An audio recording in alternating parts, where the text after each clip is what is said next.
우리 앞에 펼쳐진 모든 상황을 통해 오직 주님을 바라보길 원합니다. 우리의 일상에서 하나님을 예배하는 성도로 세워지시길 바랍니다. 다 함께 사도신경으로 우리의 신앙을 고백하겠습니다. 전능하사 천지를 만드신 하나님 아버지를 내가 믿사오며 그 외아들 우리 주 예수 그리스도를 믿사오니 이는 성령으로 잉태하사 동정녀 마리아에게 나시고 본디오 빌라도에게 고난을 받으사 십자가에 못 박혀 죽으시고 장사한 지 사흘 만에 죽은 자 가운데서 다시 살아나시며 하늘에 오르사 전능하신 하나님 우편에 앉아 계시다가 저리로서 산자와 죽은 자를 심판하러 오시리라. 성령을 믿사오며 거룩한 공회와 성도가 서로 교통하는 것과 죄를 사하여 주시는 것과 몸이 다시 사는 것과 영원히 사는 것을 믿사옵나이다. 아멘.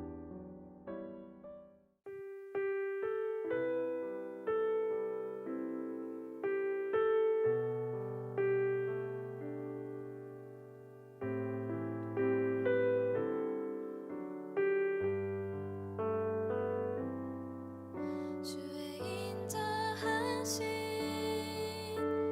그 사랑이 내 생명보다 나으며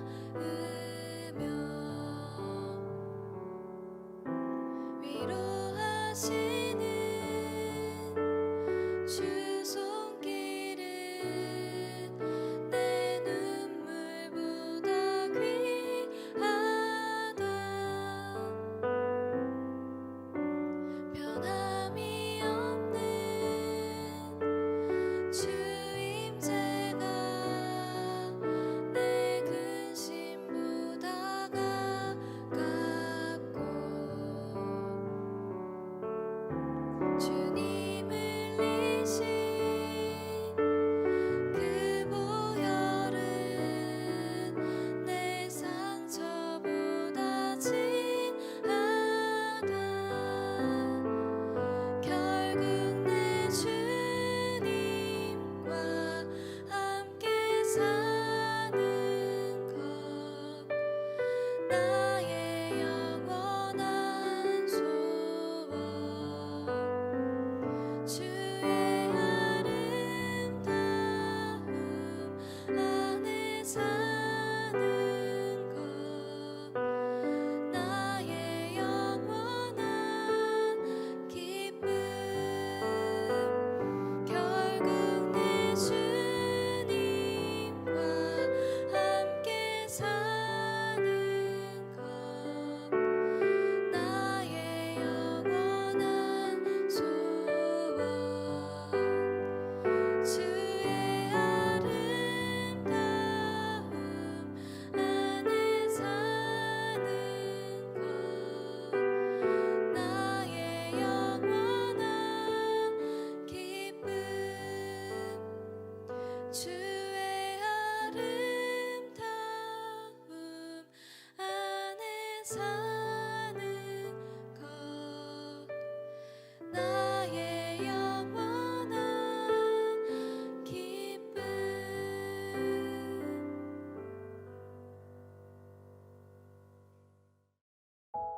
오늘 우리가 함께 나눌 말씀은 사도행전 27장 1절부터 12절 말씀입니다. 우리가 배를 타고 이달리아에 가기로 작정되매 바울과 다른 죄수 몇 사람을 아구스도대의 백부장 율리오란 사람에게 맡기니 아시아 해변 각지로 가려 하는 아드라무떼노 배에 우리가 올라 항해할세 마게도냐의 데살로니가 사람 아리스다고도 함께 하니라. 이튿날 시돈에 되니 율리오가 바울을 친절히 대하여 친구들에게 가서 대접받기를 허락하더니 또 거기서 우리가 떠나가다가 맞바람을 피하여 구부로 해안을 의지하고 항해하여 길리기아와 밤빌리아 바다를 건너 루기아의 무라시에 이르러 거기서 백부장 이달리아로 가려 하는 알렉산드리아 배를 만나 우리를 오르게 하니 배가 더디가 여러 날 만에 간신히 니도 맞은편에 이르러 풍세가 더 허락하지 아니하므로 살몬의 앞을 지나 그레데 해안을 바람막이로 항해하여 간신히 그 연안을 지나 미항이라는 곳에 이르니 라세아시에 가깝더라. 여러 날이 걸려 금식하는 절기가 이미 지났으므로 항해하기가 위태한지라. 바울이 그들을 권하여 말하되 여러분여, 내가 보니 이번 항해가 화물과 배만 아니라 우리 생명에도 타격과 많은 손해를 끼치리라 하되, 백부장이 선장과 선주의 말을 바울의 말보다 더 믿더라. 그 항구가 겨울을 지내기에 불편하므로 거기서 떠나 아무쪼록 베닉스에 가서 겨울을 지내자 하는 자가 더 많으니, 베닉스는 그레데 항구라. 한쪽은 서남을 한쪽은 서부를 향하였더라. 아멘. 반갑습니다. 오늘 사도행전 27장 1절부터 12절까지를 중심으로 폭풍이라는 주제의 말씀을 함께 나누겠습니다. 바울은 아그리빠와 베스도 총독 앞에서 자기 자신의 죄목에 대해서 항변을 했고, 바울의 말을 다 들은 사람들은 자기들끼리 잠시 모여서 회의를 한 결과 바울에게는 바울을 죽일 만한 죄가 전혀 없다라는 결론을 내렸습니다. 그럼에도 바울이 가이사에게 상소한다고 했기 때문에 어쩔 수 없이 바울을 로마로 보내야 된다, 이런 이야기들을 하게 됐죠. 그리고 나서 바울을 로마로 보내는 방법에 대해 생각한 것이 로마 황제 부대 소속의 율리오 백부장을 통해서 배로 호송하는 것이었습니다. 그 1절입니다. 우리가 배를 타고 이달리아에 가기로 작정되매 바울과 다른 죄수 몇 사람을 아구스도의 백부장 율리오란 사람에게 맡겼다, 이렇게 되어 있습니다. 율리오는 바울에 대한 기본적인 정보를 당연히 가졌을 겁니다. 그가 로마 시민권자라는 것, 그리고 바울에게 어떤 죄가 없다는 것을 다 알고 있었을 겁니다. 그래서 처음에는 바울에게 상당히 친절하게 대합니다. 3절입니다. 이튿날 시돈에 대니 율리오가 바울을 친절히 대하여 친구들에게 가서 대접받기를 허락했다, 이렇게 되어 있죠. 사실 친절은 가면 같은 겁니다. 그래서 그 가면이 언제 벗겨질지 모르는 것이죠. 율리오는 처음에 바울에게 친절하게 대했지만 풍랑을 만나서 자기들이 위기를 맞이하게 되자 곧 바울이 아니라 선장과 선주의 말을 더 믿습니다. 11절입니다. 백부장이 선장과 선주의 말을 바울의 말보다 더 믿더라. 그렇게 볼 때 바울의 말은 전혀 영향력이 없는 상황이 된 겁니다. 바울의 말이 영향력이 없게 된 이유는 풍랑과 폭풍 때문인 거죠. 여러분, 풍랑과 폭풍이라고 하는 어떤 상황은 언제라도 바뀔 수 있습니다. 그래서 우리가 늘 기억해야 되는 건 상황과 현실은 본질이 아니다 라고 하는 것입니다. 진짜 문제는 그 길이 하나님이 이끄신 길이라면 하나님이 왜 풍랑을 없애주지 않았는가 라는 질문입니다. 하나님은 정말 왜 풍랑을 미리 잠재우지 않았을까요? 왜 풍랑을 없애주시지 않았을까요? 이거를 조금 다르게 질문하면 이렇게 말할 수 있습니다. 하나님이 그들과 함께 하신다는 증거로 하나님은 그들에게 있는 풍랑을 없애줘야 되는 거 아닙니까? 라는 거죠. 그런데 그것은 기독교 신앙에 대한 심각한 오해입니다. 하나님을 믿기 때문에 모든 어려움이 면제될 거라고 하는 것은 기독교 신앙과 아무런 관련이 없는 믿음이기 때문입니다. 자주 말씀드리지만 우리는 예수님께서 우리에게 하셨던 말씀을 기억해야 합니다. 너희가 세상에서는 모든 일을 만날 거다. 심지어 환난을 당할 거다. 그러나 담대하라. 내가 세상을 이기었노라 라고 하는 그 약속입니다. 어려움이 없어지는 게 아니라 어떤 어려움이라고 해도 우리는 하나님이 이미 이기신 싸움, 결론이 난 자리에 서 있다고 하는 사실입니다. 그거를 알고 믿는 게 기독교 신앙입니다. 그거는 어떤 어려움과 어떤 환난도 다 마찬가지입니다. 지금 코로나도 마찬가지입니다. 여러분, 하나님은 마귀에게 방해받지 않습니다. 하나님의 계획과 이끄심과 하나님의 역사를 방해할 수 있는 건 누구도 없고 어떤 것도 없습니다. 그것이 풍랑이든지 질병이든지 세상의 그 어떤 것이라고 해도 하나님을 대적할 수 없습니다. 그러므로 무엇입니까? 우리가 그 속으로 하나님이 약속하신 그 믿음을 가지고 그리로 들어가야 된다는 겁니다. 그게 우리에게 맡겨진 사명이라는 겁니다. 자, 그러면 우리가 당연히 이런 질문을 하게 됩니다.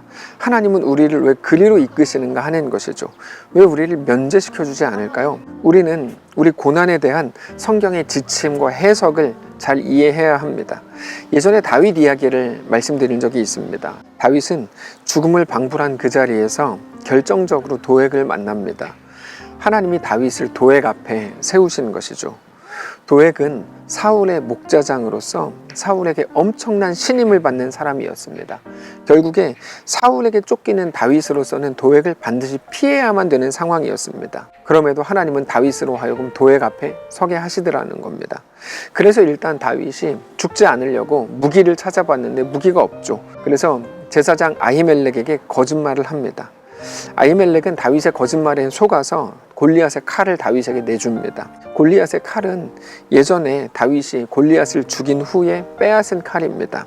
그것을 뺏어서 놋땅에 두었습니다. 하나님은 왜 다윗이 거짓말을 할 걸 아시면서까지 도액을 다윗 앞에 갖다 두신 걸까요? 그것은 바로 골리앗의 칼을 보여주시기 위해서였습니다. 왜요? 그게 전해주는 음성이 있기 때문입니다. 골리앗의 칼은 골리앗 앞에서도 다윗을 도우신 하나님의 도우심과 은혜를 생각나게 합니다. 그거를 왜 들려주셔야 될까요? 그 음성, 내가 너를 돕는다, 내가 너와 함께한다. 너 지금 사울 때문에 죽을 것 같고 두렵고 무서워서 어떻게 해야 될지 모르겠지. 그러나 내가 여전히 너의 하나님이다. 그 음성, 그 말씀이 있어야 다윗이 살 수 있기 때문입니다. 사실 다윗은 골리앗의 칼을 이번에 처음 본 게 아닙니다. 다윗이 직접 빼앗았고 골리앗을 이긴 후로 계속해서 놋에 두었기 때문에 놋땅으로 다윗이 갈 때마다 계속 보았습니다. 근데 그때 다윗이 아무리 골리앗의 칼을 본다고 해도 아무 소리도 듣지 못했습니다. 다윗이 골리앗의 칼을 볼 때마다 들었어야 되는 소리, 하나님의 도우심과 은혜에 대한 그 소리를 전혀 듣지 못했고 다윗은 그 칼을 볼 때마다 오히려 교만해졌고 자만에 빠졌겠죠. 야, 내가 죽였어. 그게 다윗의 마음이었겠죠. 다윗은 골리앗의 칼을 통해 교만의 음성을 들었겠지만 사실 다윗이 들었어야 되는 건 전혀 다른 음성이었죠. 다윗이 평안할 때는 아무 소리도 못 들었습니다. 근데 사울에게 쫓기는 지금은 다릅니다. 도액을 피하기 위해서 다시 찾은 골리앗의 칼은 다윗에게 아주 분명한 소리를 들려주었을 겁니다. 그 칼을 다시 보는 순간 다윗은 이제 자기 실력이 아니라 하나님의 은혜를 생각할 수 있게 되는 것이죠. 하나님의 은혜는 그때 그 자리, 그 상황에서만 보이고 느껴지고 들리는 이야기입니다. 하나님은 그것을 듣게 하시기 위해서 무시무시한 도액 앞에 세우기도 하시는 것이죠. 왜요?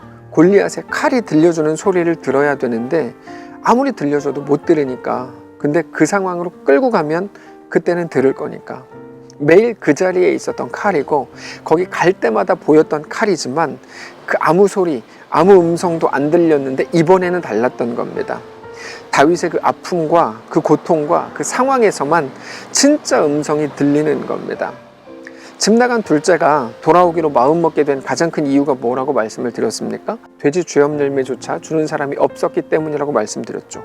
아니, 그보다 훨씬 더 앞선 일을 보면 둘째가 집을 나가겠다고 했을 때 아버지가 아이가 힘들어하고 고생할 걸 알면서도 허락한 이유는 무엇입니까? 아이가 정말 들어야 되는 소리를 들려줄 방법이 그것밖에 없었기 때문이었겠죠. 여러분, 우리에게 면제되지 않는 현실은 무엇 때문일까요? 우리가 들어야 할 음성이 있기 때문입니다. 가슴에 새겨야 될 메시지가 있기 때문입니다.